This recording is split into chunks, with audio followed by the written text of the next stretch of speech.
Bom, gente, vamos continuar com o nosso dicionário amoroso, agora falando de poliamor. O que significa, em comum acordo, é possível se envolver sexualmente e afetivamente de forma estável com diversas pessoas ao mesmo tempo. Exatamente, é em relação de compromisso. Então, eu sou casada com um carnal e tenho você como namorada ou como uma esposa, sei lá. E aí você pode morar conosco, não morar conosco, o carnal vai ver se vai ficar com você ou não, porque isso implica na possibilidade. Às vezes você tem uma pessoa do trisal, vamos supor que seja um trisal, porque pode ser mais, pode ser 4 pessoas.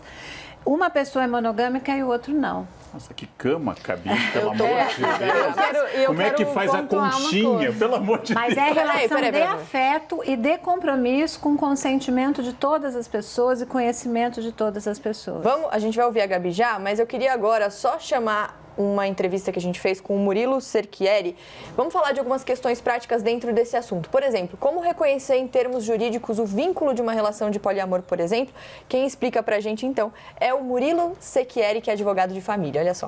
O direito brasileiro não reconhece as formas de amor não convencionais, não monogâmicas, como entidades familiares. O Supremo Tribunal Federal afirmou, num julgamento recente, que não é possível o reconhecimento de vínculos familiares, vínculos afetivo-amorosos, que sejam simultâneos, que sejam paralelos, tendo em vista a não obediência à monogamia. Além disso, a decisão do Supremo, que tem um caráter moral bastante evidente, é uma decisão que transmite uma mensagem à sociedade de que relações não convencionais, não monogâmicas, são espúrias, são indignas, são ilegítimas, expressão que foi, inclusive, utilizada no voto do ministro relator.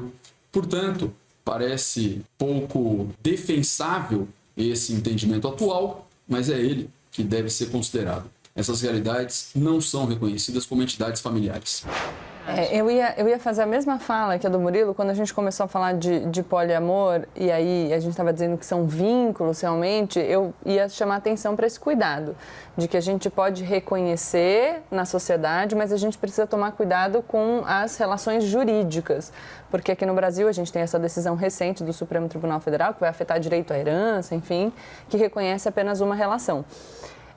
Claro que eu sigo a mesma linha do Murilo, mas eu acho que a gente já avançou em alguns pontos, então eu tendo sempre a ser otimista. O Supremo Tribunal Federal, como todo mundo sabe, reconheceu ali, equiparou a união homoafetiva à união heterossexual. Isso foi um avanço vindo do Poder Judiciário. A gente tem um Poder Judiciário que interfere, inclusive, em questões que seriam questões para serem decididas pelo Legislativo, por exemplo, a equiparação da homotransfobia ao crime de racismo. Então, eu acho que, de alguma maneira, é natural que a sociedade demore algum tempo para formalizar aquilo que vai surgindo naturalmente. E também porque a gente já falou muito disso, a gente vive num país conservador, a gente tem uma representação, as pessoas que ocupam os espaços de poder, no geral, são pessoas que ainda representam esse modelo tradicional. Então, sim, a gente deve falar disso, mas é falando disso e naturalizando essa discussão que a gente consegue, inclusive, ter esse tipo de representação no parlamento, por exemplo, para evoluir nessas questões. Né? É isso mesmo, também concordo.